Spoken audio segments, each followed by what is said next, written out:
അഭ്യൂഹങ്ങൾക്കും അന്വേഷണങ്ങൾക്കും വിരാമമായി. ഇത്തവണത്തെ ഓണം ബമ്പറിന്റെ അവകാശിയെ കണ്ടെത്തി.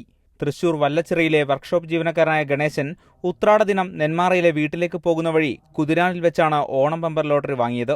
ഓണം കഴിഞ്ഞ് തിരിച്ചു പോകുമ്പോൾ ടിക്കറ്റ് വീട്ടിൽ സൂക്ഷിക്കുകയായിരുന്നു. 2 ആഴ്ചയ്ക്ക് ശേഷം ശനിയാഴ്ച വീട്ടിൽ തിരിച്ചെത്തിയപ്പോഴാണ് താൻ വാങ്ങിയ ടിക്കറ്റിനാണ് ഓണം ബമ്പറായ 8 കോടി രൂപ ലഭിച്ചതെന്ന് ഗണേശൻ തിരിച്ചറിഞ്ഞത്. ടിക്കറ്റ് നെന്മാറയിലെ SPT ബ്രാഞ്ചിൽ ഏൽപ്പിച്ചു കഴിഞ്ഞു. ആരെങ്കിലും വരും എന്നുള്ളൊരു ഇതുണ്ടായിരുന്നു. നമുക്ക് ഉറപ്പിക്കാനും പറ്റില്ല. നമ്പറിൻ്റെ പോലും നോക്കിയിട്ടില്ല. സംഭവം ടിക്കറ്റ് നോക്കിയിട്ടില്ല. ടിക്കറ്റ് അങ്ങനെ കൊണ്ടുവന്ന് വെച്ചാണ്. എന്ത് തോന്നുന്നു, സന്തോഷമുണ്ട്.